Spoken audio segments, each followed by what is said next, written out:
الحمد لله رب العالمين والعاقبة للمتقين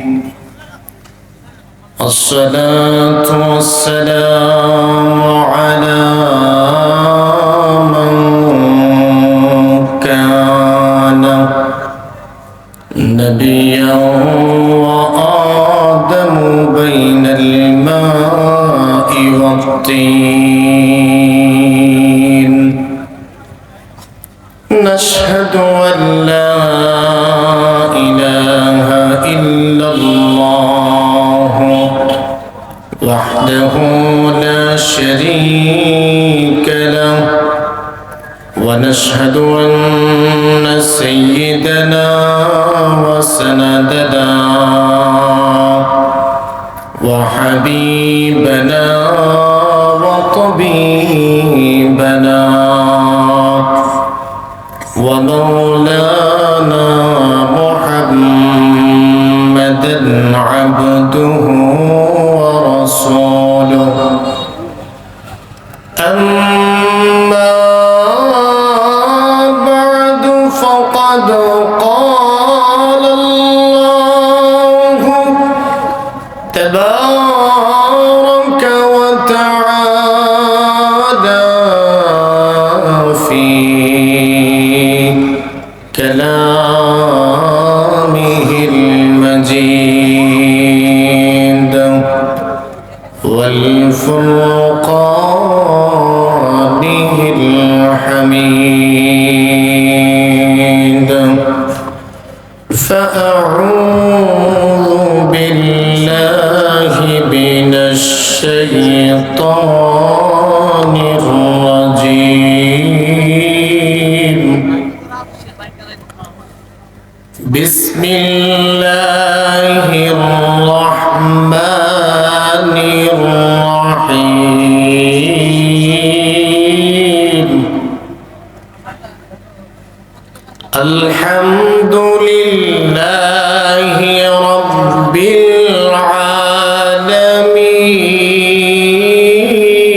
العالمين الرحمن الرحيم مالك يوم الدين صدقت يا رب العالمين قال رسول الله صلى الله عليه وسلم إذا قال العبد الحمد لله رب العالمين قال الله عز وجل حمدني عبدي وإذا قال الرحمن الرحيم قال الله عز وجل أثنى علي عبدي وإذا قال مالك يوم الدين قال الله عز وجل مجدني عبدي ولعبدي ما سأل قال تعالى في شان حبيبه ومحبوبه إن الله وملائكته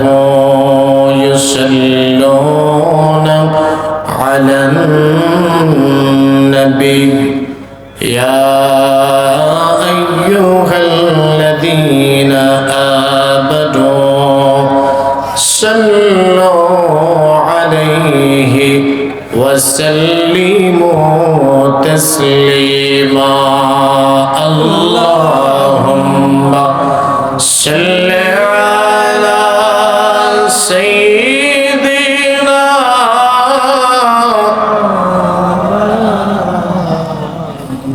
وعلى آل سيدنا مولانا नहीं है दो जहां में मिसाल मोहम्मद जमाल खुदा है कमाल मोहम्मद अल्लाहुम्मा जुरे लियाला सय्यिदिना मौलाना मुहम्मद व अला आलि सय्यिदिना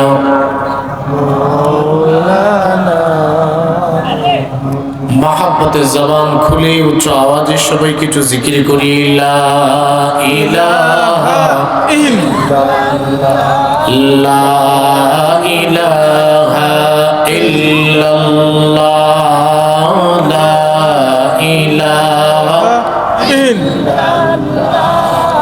ला इलाहा इल्लल्लाह ला इलाहा इल्लल्लाह ला इलाहा इल्लल्लाह যাদের দিলে শুধু আল্লাহর ভয় আল্লাহ আল্লাহ সব সময় দুনিয়াদারি ভালো লাগে না আহার নিদ্রা ভালো লাগে না দুনিয়াদারি ভালো লাগে না আহার নিদ্রা ভালো লাগে না ভালো লাগে শুধু জিকির আল্লাহর ভালো লাগে শুধু জিকির আল্লাহর লা ইলাহা ইল্লাল্লাহ লা ইলাহা ইল্লাল্লাহ লা ইলাহা ইল্লাল্লাহ লা ইলাহা ইল্লাল্লাহ লা ইলাহা ইল্লাল্লাহ মুহাম্মাদুর রাসূলুল্লাহ সাল্লাল্লাহু আলাইহি ওয়াসাল্লাম ঐতিহ্যবাহী মোস্তফাপুর আনোয়ারুল উলুম আলিম মাদ্রাসা কর্তৃক আয়োজিত 56তম বার্ষিক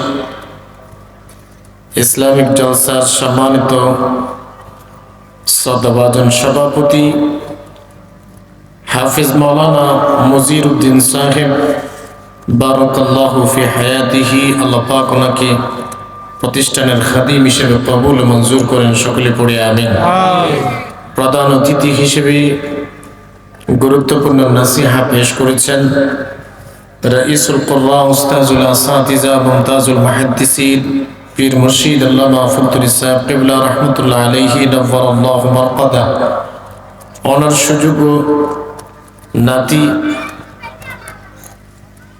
হযরত আল্লামা আহমদ হাসান চৌধুরী শাহান সাহেব ফুলতলি আল্লাহ পাক যেন ওনার নেক হায়াত দারাজ করেন, সিহহাত আফিয়া নসিব করেন, সকলে পড়ে আমিন। গুরুত্বপূর্ণ আলোচনা পেশ করেছেন ঢাকা থেকে আগত বর্তমান সময়ের তরুণ তেজস্বী আলেম, বিশিষ্ট ইসলামী চিন্তাবিদ, বাতিলের আতঙ্ক হযরত মাওলানা মোহাম্মদ এনামুল হক আজাদী সাহেব ঢাকা। বিশেষ অতিথিবৃন্দ যারা আলোচনা পেশ করেছেন, আল্লাহ তাবারক ওয়া তাআলা যেন সকলের আলোচনাকে কবুল ও মঞ্জুর করেন। আপনারা যারা ধৈর্য সহকারে এখনো পর্যন্ত বসে আছেন, আল্লাহ তাআলা যেন আপনাদের সকলের আশাকে বসাকে জীবনের গুনাহের কাফারা হিসেবে কবুল করেন। সকলে পড়ে আমিন। আরেকটু আওয়াজে পড়ে আমিন। এখানে মোস্তফাপুর গ্রামের কারা কারা আছেন হাত তোলেন তো। এত কম তফতিবাগ কতজন? খুব একটা নাই। মাদ্রাসা মোস্তফাপুর নামে এই গ্রামের মাদ্রাসা, অন্তত সবাই উপস্থিত থাকার কথা ছিল। হয়তো বা ব্যস্ততার কারণে অনেকেই থাকতে পারেন নাই, কেউ বা চলেও গিয়েছেন। যারা বসে আছেন সবাইকে আন্তরিক মোবারকবাদ জ্ঞাপন করছি। পিছনে যারা আছেন, রাস্তাঘাটে যারা অনর্থক চলাফেরা করছেন, সবার কাছে নিবেদন আপনারা মাহফিলের ভিতরে চলে আসেন। আপনারা সবাই যদি একটু সামনে আসেন তাহলে ভালো হবে। এই যে এলোমেলো ভাবে না বসে আমরা মাজলিসের আদব রক্ষা করে বসি। মেহেরবানি করে পেছন থেকে সামনে আসেন, ফাঁকা জায়গাগুলো আমরা পূরণ করে জড়ো হয়ে বসি। একটু সামনে আসেন ভাই, একটু সামনে আসেন। সুন্দরভাবে আমরা একটু সময় বসি। খুব লম্বা আলোচনা হবে না। আপনার আলোচনা, আমার আলোচনা আপনারা অনেক শুনছেন।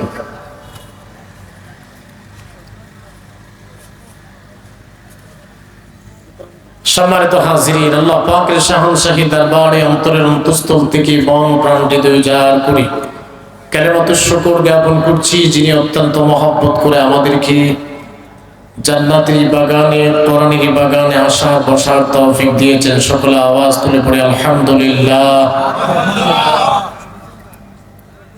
পৃথিবীর জমিনে আল্লাহ আমাদেরকে ওনার বান্দা হিসেবে প্রেরণ করেছেন।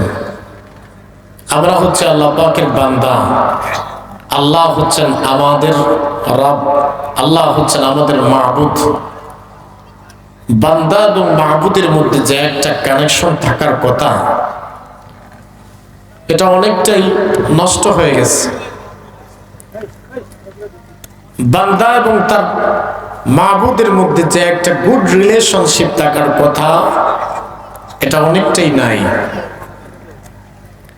আমরা যেন আমাদের রবকে ভুলে গিয়েছি।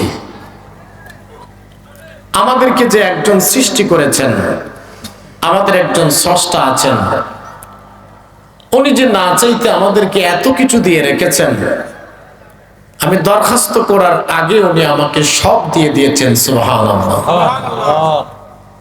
পৃথিবীতে এমন কোন করুণাশীল নাই, এমন কোন দয়াবান, এমন কোন দয়ালু নাই যার কাছে না চাওয়ার আগে, কোন দরখাস্ত করার আগেই আমার সবকিছু মঞ্জুর করে রাখেন। এমন একজনও নাই। সে রব হচ্ছেন এমন রব যিনি রব্বে করিম, যে রব আমাদেরকে সবকিছু দিয়েছেন, কোনো কিছু অপূর্ণ রাখেন নাই। সেই রবের দয়াগুলো আমরা ভুলে গিয়েছি। আমি যে সেই রবের গোলাম, সেটা আমরা ভুলে গেছি, মনেই হয় না। আর মনে হবেই বা কেমনে? মনে হওয়ার তো কিছু ক্ষেত্র আল্লাহ তৈরি করে দিয়েছেন, আমি তো সেগুলা খুঁজাই না। মনে হওয়ার জন্য রব আমাদেরকে কিছু বিধিবিধান দিয়েছেন, আমরা সেগুলা পালন করি না। যদি পালন করতাম তাহলে বারবার মনে হতো। সে বিষয়গুলা তুলে ধরার জন্য আমি আপনাদের সামনে মহান গ্রন্থ আল কোরআনুল কারীমের একখানা সূরা, সূরাতুল ফাতিহার 3খানা আয়াত কারীমা তেলাওয়াত করেছি। এই 3খানা আয়াতের মধ্যে আল্লাহ পাক তার অপার মহিমা, তার অপরিসীম দয়া বান্দাদের প্রতি কি, সেগুলো তুলে ধরেছেন। কোরআনুল কারীমের পূর্ণাঙ্গ একটা সূরা যা সর্বপ্রথম নাজিল হয়েছে, এই সূরাটা হচ্ছে সূরাতুল ফাতিহা। সূরাটার নাম সূরাতুল ফাতিহা। আমরা অনেকে সূরাতুল হামদ, আলহামদু শরীফ বলে চিনি। এটা কোরআনুল কারীমের সর্বপ্রথম পূর্ণাঙ্গ নাজিলকৃত সূরা। কোরআনের প্রথম পৃষ্ঠা উল্টালে এই সূরা পাওয়া যায়। এই সূরার মধ্যে প্রথম যে আয়াত, সে আয়াত হচ্ছে আলহামদুলিল্লাহি রাব্বিল আলামিন, রবের কথা। কোরআনুল কারীমের সর্বশেষ যে সূরা আল্লাহ পাক নাজিল করেছেন সূরাতুন নাস। এই সূরাতুন নাসের মধ্যে আল্লাহ পাক রবের কথাগুলো বলে বলে আল্লাহ পাক কোরআনকে শেষ করেছেন। কুল আউযু বিরাব্বিন নাস, রবের কথা শুরু করেছেন আল্লাহ পাক রবের পরিচয় দিয়ে। শেষের সূরার মধ্যে আল্লাহ পাক রবের কথা আলোকপাত করেছেন। এটা এমন একটা সূরা, হাদিসের মধ্যে আসছে এই সূরা কেউ যদি পড়ে তাহলে 30 পারার 1/3, 10 পারা কোরআন পড়ার সওয়াব আল্লাহ নামায় আমলে উঠাইয়া দেন। রাইসুল মুফাসসিরিন আব্দুল্লাহ ইবনে আব্বাস রাদিয়াল্লাহু তাআলা আনহু বর্ণনা করেন, এই সূরার ফজিলত, সূরার গুরুত্ব বর্ণনা করতে যে হযরত ইবনে আব্বাস বর্ণনা করেন, আল্লাহর নবী, প্যারা নবী রাহমাতুল লিল আলামিনের সামনে একদা জিবরিল আমিন আগমন করলেন। জিবরিল আমিন বসা আছেন, এমন সময় একটা প্রকট আওয়াজ শোনা গেল, বড় ধরনের একটা আওয়াজ শোনা গেল। জিবরিল আমিন ডাক দিয়া বলেন, ইয়া রাসূলুল্লাহ, ইয়া হাবিবাল্লাহ, আপনি কি জানেন এই আওয়াজটা কিসের আওয়াজ? আল্লাহর নবী ডাক দিয়া বলেন, জিবরাইল, এটা কিসের আওয়াজ? জিবরিল ডাক দিয়া বলেন, নবীজি গো, আকাশের একটা দরজা আজকে খোলা হয়েছে। আজকের আগে আকাশের এই দরজাটা আর কোনোদিন খোলা হয় নাই। আকাশের মধ্যে কি পরিমাণ দরজা, কি পরিমাণ বাব আল্লাহ পাক তৈরি করেছেন। হাদিসের মধ্যে আল্লাহর নবী বলেন, প্রত্যেকের জন্য আল্লাহ পাক 2টা দরওয়াজা তৈরি করেছেন। প্রত্যেক মানুষের জন্য 2টা দরজা আছে। সেই অনুপাতে তামাম পৃথিবীতে আদম নবী থেকে নিয়ে কিয়ামত পর্যন্ত যত মানুষ পৃথিবীতে আগমন করবে, সকলের জন্য আল্লাহ 2টা দরজা বরাদ্দ রেখেছেন। সুবহানাল্লাহ, সুবহানাল্লাহ। একটা দরজা দিয়ে বান্দার আমল আল্লাহ পাকের সামনে পেশ করা হয়। আরেকটা দরজা দিয়া বান্দার রিজিক দুনিয়ার জমিনে নাজিল হয়। আল্লাহর নবী, প্যারা নবী রাহমাতুল লিল আলামিন বলেন, এক শ্রেণীর ফেরেশতা দিনের ডিউটি করার জন্য দুনিয়াতে আগমন করে। এরা যখন আগমন করে আসরের সময়, দিনের ডিউটি শেষ করে যখন চলে যায়, আসরের সময় আগমন করে, সারা রাত্রি ডিউটি করে, ফজরের সময় আল্লাহর সামনে রিপোর্ট পেশ করে। রব ডাক দিয়া বলেন, আর আমার ফেরেশতারা আমার বান্দাদেরকে যায়া কোন অবস্থায় পাইলাম? ফেরেশতারা বলে, আল্লাহ, তোমার বান্দাদেরকে যায়া আসরের নামাজে পেয়েছি, যখন রেখে আসলাম তখন ফজরে রেখে আসলাম। আল্লাহ পাক বলেন, আমার ফেরেশতারা তোরা সাক্ষ্য থাক, যায়া আসরের নামাজে পেয়েছ, রেখে আসলা ফজরে। আসর থেকে শুরু করে ফজর পর্যন্ত আমার বান্দার যত গুনাহ হয়েছে আমি রহমানুর রহিম নিজ দয়া গুণে মাফ করে দিলাম। দিনের ডিউটি করার জন্য আরেক গুরু ফেরেশতা ফজরের সময় আসে, আসর পর্যন্ত ডিউটি করে। ফজরের সময় আসে, আসরে চলে যায়। আল্লাহ পাক তাদেরকে জিজ্ঞাসা করেন, আমার ফেরেশতারা আমার বান্দারে দিনের বেলা যায় কোন অবস্থায় পাইলাম? ফেরেশতারা বলে, মালিক তোমার বান্দাদেরকে যায় ফজরের নামাজে পেয়েছি, রেখে আসছি আসরে। আল্লাহ বলেন, ফেরেশতারা তোরা সাক্ষ্য থাক, আমার বান্দা ফজর থেকে নিয়ে শুরু করে আসর পর্যন্ত সারা দিন আমার বান্দা যত গুনাহ করেছে সমস্ত গুনাহগুলো আমি আল্লাহ মাফ করে দিলাম। তাহলে যাদের ফজর থেকে আসর, আসর থেকে ফজর, এইভাবে যাদের দিন এবং রাত অতিবাহিত হয়, তাদের দিনেও কোনো গুনাহ নাই, রাত্রেও কোনো গুনাহ নাই। 24 ঘন্টা দিন এবং রাত আল্লাহর সামনে এইভাবে পেশ করা হয়। বান্দার একটা দিন 24 ঘন্টা অতিবাহিত হয়ে যাওয়ার পরে এইভাবে যখন 7টা দিন বান্দার রেডি হয়ে যায়, তখন বৃহস্পতিবার সাপ্তাহিক আমল আল্লাহ পাকের দরবারে পেশ করা হয়। এই যে বান্দার আমলটা আল্লাহর সামনে পেশ করা হয়, যেই দরজা দিয়া বান্দার আমল আল্লাহর সামনে উঠানো হয়, ওই একটা দরজা, ওই দরজা দিয়ে বান্দার আমল আকাশে উঠে। আবার প্রতি বৃহস্পতিবার যেই দিন বান্দার আমল আল্লাহর সামনে সাপ্তাহিক আমলটা রেডি করে আল্লাহর সামনে পেশ করা হয়, ওই দরজা দিয়ে উঠানো হয়। এজন্য নবীজিকে প্রশ্ন করা হয়, নবীজি গো আপনি সোমবার দিন আর বৃহস্পতিবার দিন কেন রোজা রাখেন? আমার নবী বলেন, সোমবার দিন এই কারণে রোজা রাখি, কারণ এই দিন আমি জন্মগ্রহণ করেছি।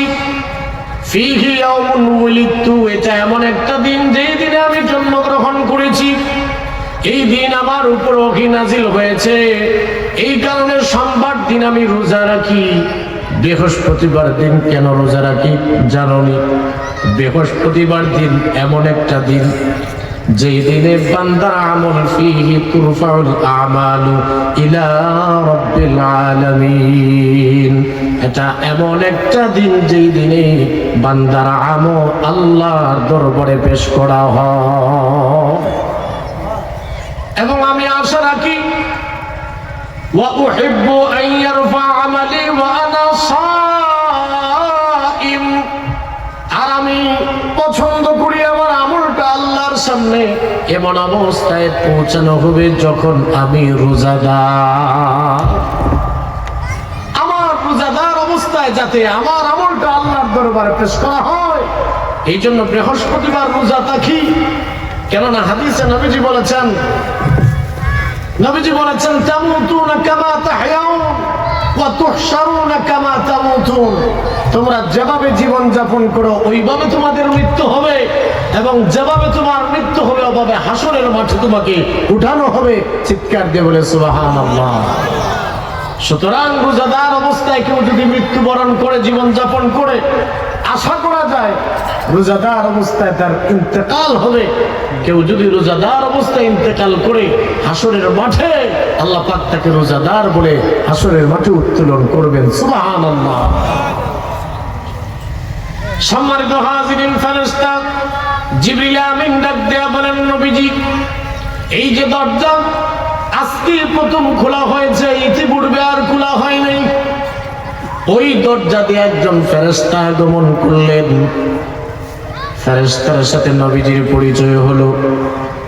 জিবরিল আমিন পরিচয় করায় দিলেন, ইয়া রাসূলুল্লাহ, ইয়া হাবিবাল্লাহ, উনি এমন একজন ফেরেশতা আজকের আগে দুনিয়াতে আর একদিনও আসে নাই। জোরে বলেন না সুবহানাল্লাহ।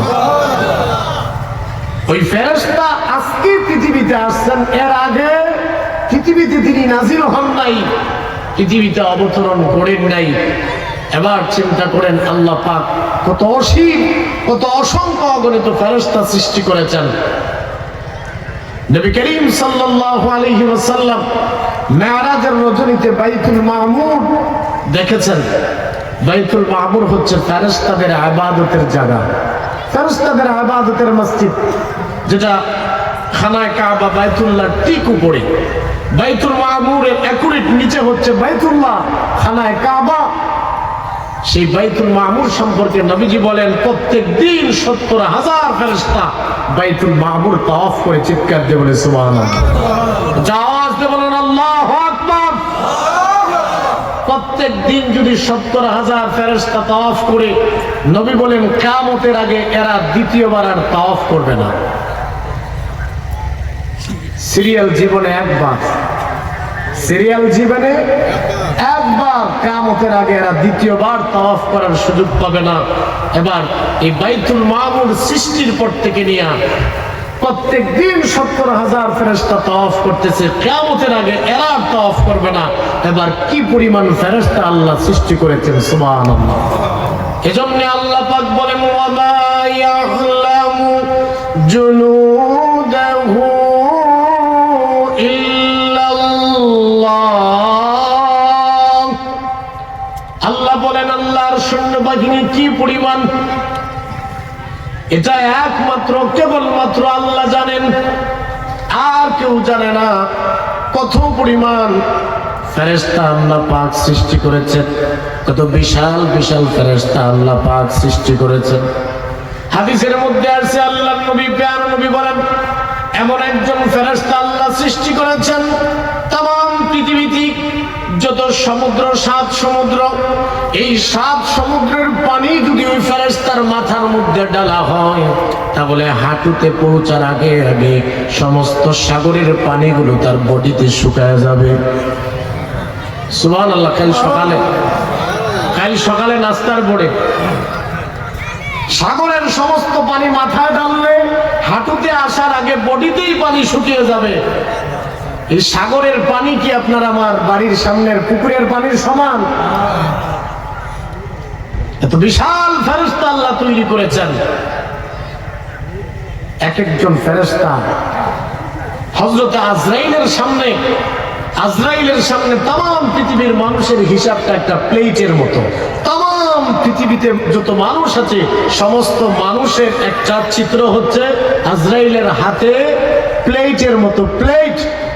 এবার আজরাইলের হাতটা কত বড়, হাত যত বড়, হাতটা কত বড় একটু আইডিয়া করেন। হাত যদি এত বড় হয় তাহলে বডিটা কত বড়। আল্লাহ এত বিশাল করে ফেরেশতা তৈরি করেছেন, অসংখ্য অগণিত ফেরেশতা তৈরি করেছেন। এই ফেরেশতার পরিচয় করিয়ে দিলেন জিবরিল আমিন বলেন ইয়া রাসূলুল্লাহ, এই ফেরেশতা আজকে পৃথিবীতে আগমন করেছেন, আগে আর আসেন না। নবী আমার ডাক দিয়া বলেন ফেরেশতা কেন আসছো?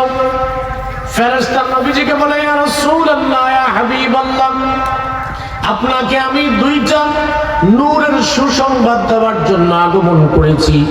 এই 2টা নূরের মতো নূর আল্লাহ পাক অতীতের কিতাব তাওরাত, জাবুর, ইনজিল, এমনকি গোটা কোরআন মাজিদেও আল্লাহ সৃষ্টি করেন নাই। সুবহানাল্লাহ। নবী আমার বলেন কোন 2টা নূর? এই ফেরেশতা ডাক দিয়া বলে ইয়া রাসূলুল্লাহ, ইয়া হাবিবাল্লাহ, এই যে সূরাতুল ফাতিহা এটা এমন একটা নূর আল্লাহ পাক আপনাকে নূর হিসেবে দান করেছেন। এবং সূরা বাকারার শেষাংশ আমানার রাসূলু বিমা উনজিলা ইলাইহি মির রাব্বিহি ওয়াল মুমিনুন কুল্লুন আমানা বিল্লাহি ওয়া মালাইকাতিহি ওয়া কুতুবিহি ওয়া রুসুলিহি লা নুফাররিকু বাইনা আহাদিন মির রুসুলি। এই থেকে শেষ পর্যন্ত যেটাকে আয়াতি কুতুব আমরা বলি, এই আয়াতগুলোকে নূর বলে সুসংবাদ দেওয়া হয়েছে নবীজিকে। আর বলা হয়েছে গোটা তাওরাত, জাবুর, ইনজিল, এমনকি কোরআন মাজিদের মতো কিতাবেও এই সূরার মতো এবং এই আয়াতের মতো নূর আল্লাহ নাজিল করেন নাই। সুবহানাল্লাহ। এই সূরার গুরুত্ব, ফজিলত বর্ণনা করতে যে আল্লাহর নবী যে হাদিস বর্ণনা করেছেন। সম্মানিত হাজিরিন, এই সূরাটা আমরা পড়ি নামাজে আমরা এই সূরাটা পড়ি, পড়ার মাধ্যমে আমরা রবের পরিচয় পাই। এখন আমরা রবের পরিচয় কিভাবে পাবো? আমরা তো নামাজই পড়ি না। বান্দা এবং রবের মধ্যে যে ডিসকানেক্ট তৈরি হয়েছে, যে সম্পর্ক ছেদ হয়েছে এর একমাত্র কারণ হচ্ছে বান্দা এবং রবের মধ্যে সম্পর্ক তৈরি হওয়ার প্রধান যে যোগসূত্র সেটা হচ্ছে নামাজ। সেটা কি? যেটা বলেন সেটা কি? নামাজ। কিন্তু আমাদের সমাজে দুঃখের বিষয়, আমাদের মুসলমান নামধারী ইমানদাররা নামাজ পড়তে চায় না। যতই আপনি বোঝানোর চেষ্টা করেন, যতই বলেন, এরপরে নামাজ পড়তে যে তাদের এত বড় মাথা ব্যথা, এটা বড় একটা কষ্টের বিষয়। এই মুসল্লিরা কি বুঝাইতে চায়? নামাজ যারা পড়ে না তারা কি বুঝাইতে চায়? 3 শ্রেণী মানুষের নামাজ মাফ। কয় শ্রেণী? 3 শ্রেণী। এক শ্রেণী হচ্ছে যারা গায়রে মুকাল্লাফ, শরীয়তের বিধিবিধান যাদের উপর এখনো প্রয়োগ হয় নাই, যারা না বলেন, যাদের বয়স 12 এর নিচে, এদের জন্য নামাজ ফরজ নয়। এরা যদি নামাজ না পড়ে গুনাহ হবে না। তো আমাদের সমাজে যাদের বয়স 12 নয় 42 হয়ে গেছে, এরপরেও নামাজ পড়ে না, এরা কি বুঝাইতে চায়? আমি এখন না বলে কথা বলেন, এটা কি বুঝাই? তারা কি বুঝাইতে চায় যে আমরা এখনো না বলে নামাজ আমাদের উপর ফরজ হয় নাই? নাম্বার 2, যাদের নামাজ মাফ, আমাদের মা বোনরা যারা, যাদের বয়স 15 থেকে 55, এই 15 থেকে 55 বছর বয়স, এই সময়ে প্রতি মাসে তাদের একটা অসুখ হয়। প্রত্যেক মাসে তারা অসুস্থ হয়ে যান। প্রত্যেক মাসে তারা সর্বনিম্ন 3 দিন, সর্বোচ্চ 10 দিন এই সময়কার মেয়াদে তারা অসুস্থ থাকেন, যার কারণে আল্লাহ পাক তাদের উপর রুখসত করে দয়া করে নামাজ মাফ করে দিয়েছেন। আমাদের যে সমস্ত পুরুষ ভাইরা নামাজ পড়ে না, তারা কি প্রমাণ করতে চায় আমাদেরও মহিলার মতো ওইরকম কিছু একটা মাসে মাসে? নচেত আপনি কি কারণে নামাজ পড়বেন না? নাম্বার 3, যারা আমাদের সমাজে যারা পাগল, যাদের মাথায় কাজ করে না, যারা পাগল টাইপের, পাগল হওয়ার পরে যারা অনেক সময় নিজের বিবিরে, নিজের স্ত্রীকে খালাম্মা করে, ঠিক না? কারণ তার মাথার তার ছিঁড়ে গেছে, একটাও ঠিক নাই, তার মন যা চায় তাই বলে। পাগলের উপর শরীয়তের কোনো বিধিবিধান নাই। তা আপনি যদি পাগল না হন, তাহলে আপনি নামাজ পড়বেন না কেন? আপনি 3-4 কোনটা আপনাকে বলতেই হবে। কথা বলেন ঠিক কিনা? আপনি হয় নাবালিগ, নয় পাগল, নইলে মহিলার মতো ওই একটা কিছু আছে। এই ছাড়া আপনার নামাজ মাফ নাই, কোন সুযোগ নাই যে আপনি বলবেন যে আমি নামাজ পড়বো না, আমার নামাজ মাফ। আমি আমার ভাইদের খেদমতে আরজ করতে চাই, এই নামাজ এটা রবের সাথে বান্দার একটা কানেকশন তৈরি হয়, গভীর কানেকশন। অথচ আল্লাহ পাক বলেন, বান্দা তোমাদের কি হলো? মা গররাকা বিরাব্বিকাল কারীম, দয়াময় রব থেকে কিসে তোমাকে ভোলায় রাখলো? দয়াময় রব, এই দয়াময় রব থেকে কিসে তোমাকে গাফেল করে রাখলো? এই বস্তুটা কি? অথচ আমি তোমার প্রতি কত দয়া করেছি। الذي خلقك فسواك فعدلك في أي صورة ما شاء ركبك। বান্দারে কত সুন্দর সূরত দিয়ে আমি তোমাকে বানাইলাম, যেই জায়গায় যে অঙ্গ দেওয়ার দরকার আমি সেই জায়গায় অঙ্গ দিয়ে তোমাকে সেটিং করেছি। বান্দা কত সুন্দর তোমাকে সুবিন্যস্ত করেছি। একটাবার তোমার বডির দিকে তাকায় দেখো, যেই জায়গায় চক্ষু দেওয়ার কথা আমি আল্লাহ সেই জায়গায় চক্ষু দিয়েছি, যেই জায়গায় নাক দেওয়ার কথা সেই জায়গায় নাক দিয়েছি, সেন্টার করে আমি ঠিক করেছি। যেই জায়গায় মুখ দেওয়ার কথা সেই জায়গায় মুখ দিয়েছি।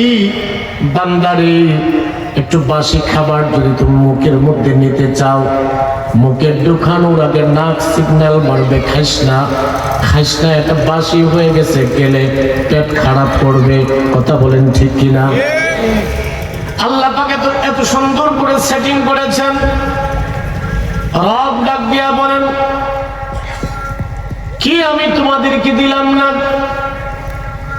মিন আইয়ি শাইইন, আল্লাহ পাক বলেন ফি আইয়ি সূরাতিন মা শাআ রাক্কাবাক, আমি যেভাবে ইচ্ছা আমি আমার চয়েস মতো বান্দা তোমাদেরকে বানিয়েছি, তোমাদেরকে সৃষ্টি করেছি রে গোলাম। একটা চোখ যদি কারো না থাকে, চোখ যদি নষ্ট হয়ে যায়, তামাম পৃথিবীর মানুষের ঠেঙে ধরে যদি লটকায় থাকো, এমন কোন মানুষ নাই যে তোমার একটা চোখ দিয়া দিবে। কথা বলেন ঠিক কিনা?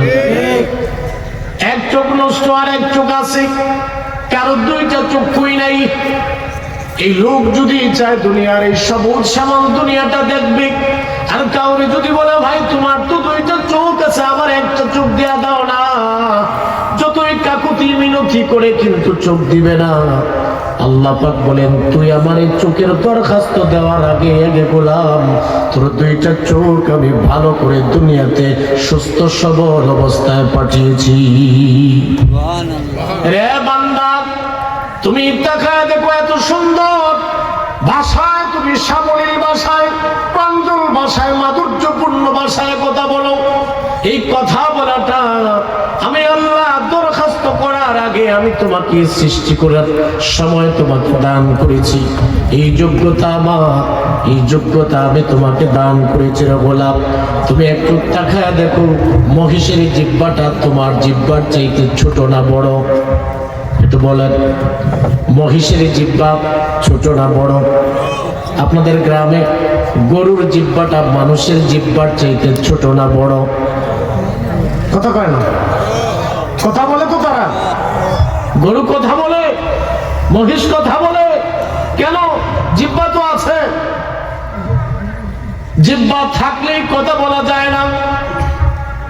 একজন মানুষ যখন স্ট্রোক করে প্যারালাইজ হয়ে যায়, তার জিহ্বা থাকে না, পড়ে যায়?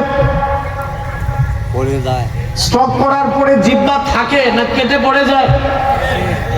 জিহ্বা থাকে কিন্তু কথা বলতে পারে না। আপনি কথা বলাতে চাইলেও কথা বলতে পারে না। দুনিয়ার জমিনে আপনি আমি যখন এসেছিলাম, ঠ্যাং নিয়ে আসছিলাম না ঠ্যাং ছাড়া?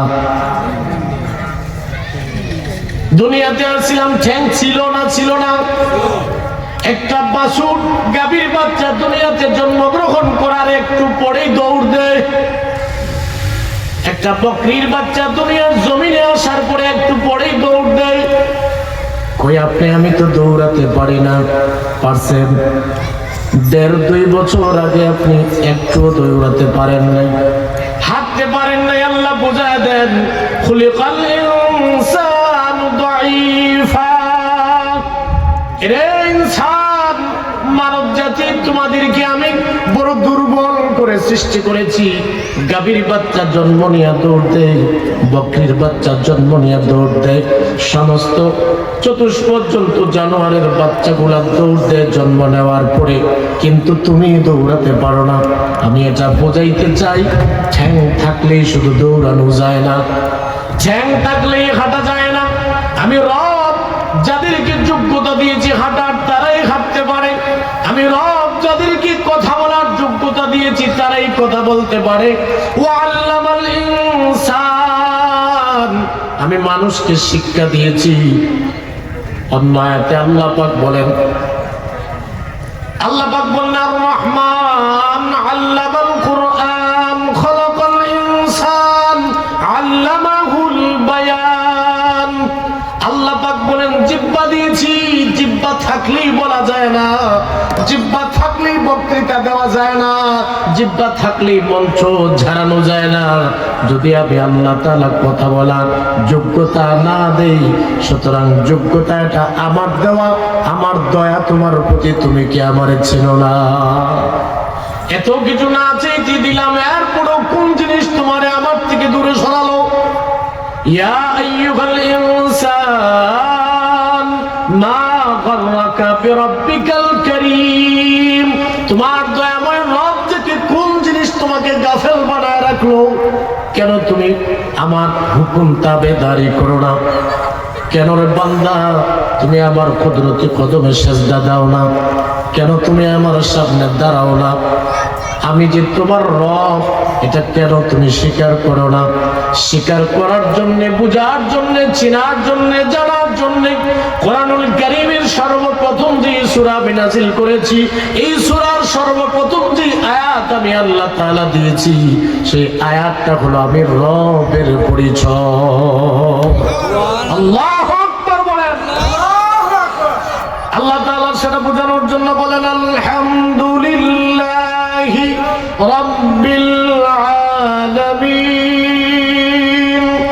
আল্লাহ বলেন সমস্ত প্রশংসা একমাত্র কেবলমাত্র আল্লাহর জন্য, যিনি তামাম পৃথিবীর বিশ্ব জগৎ সমূহের রব, সব কিছুর লালন পালনকারী যিনি, তিনি হলেন আল্লাহ।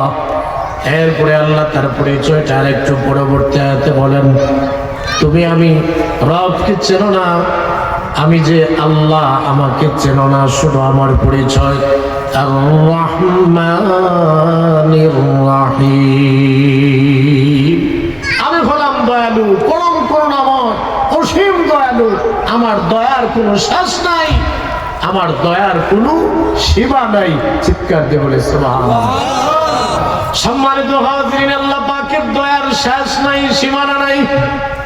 হাদিসের মধ্যে আসছে এক বান্দা, আল্লাহ পাকের এক বান্দা তার সন্তানগুলোকে মৃত্যুর আগে ওসিয়ত করলো, আমি যখন পৃথিবী থেকে বিদায় হয়ে যাব, আমার গুনাহের শেষ নাই, আমি এত বেশি গুনাহ করেছি, আমি মরতে দেরি হবে, আল্লাহ আমারে জাহান্নামের আগুনে জ্বালাইতে দেরি হবে না। সন্তানদেরকে ডাক দেয়া বলে, আল্লাহর সেই দুজকের আগুন, 3000 বছর জ্বাল দেওয়া দুজকের আগুন, ওই দুজকের আগুনে জ্বলতে আমি পারবো না। ওই দুজকের আগুনে জ্বলার আগে আগে তোমরা আমাকে দুনিয়ার আগুনে জ্বালাইয়া ছাই বানাইয়া দিও। সন্তানদেরকে বলে, রে আমার সন্তানেরা, এই ছাই এগুলোরে তোমরা 2 ভাগে ভাগ করবে। এক ভাগ ছাই তোমরা বাতাসের মধ্যে মিশাইয়া দিবা, আরেক ভাগ ছাই তোমরা সমুদ্রের মধ্যে নিক্ষেপ করে ফেলবা। তাহলে কিছু ছাই বাতাসে উড়ে বিভিন্ন জায়গায় ছড়িয়ে ছিটিয়ে যাবে, আরো কিছু ছাই সাগরের পানির সাথে মিশে কোথা থেকে কই যাবে, এটার কোনো ঠিক ঠিকানা থাকবে না। আমি এভাবে বিলীন হয়ে যাব, অস্তিত্বহীন হয়ে যাব। সুতরাং আল্লাহ পাকের আযাব আমার আর ভোগ করতে হবে না। আল্লাহর ভয় বলতেছি এটা। আচ্ছা বলুন তো দেখি, পিতার ওসিয়ত অনুযায়ী সন্তানগুলো বাবার ইন্তেকালের পরে বাবাকে জ্বালিয়ে ছাই বানিয়ে দিয়েছে। ওসিয়ত অনুযায়ী কিছু ছাই বাতাসের সাথে মিশিয়ে দিয়েছে, আরো কিছু ছাই পানিতে, সমুদ্রের পানিতে ফেলে দিয়েছে। সমুদ্রের পানির সাথে মিশে যাতে বিভিন্ন জায়গায় ছড়িয়ে ছিটিয়ে যায়।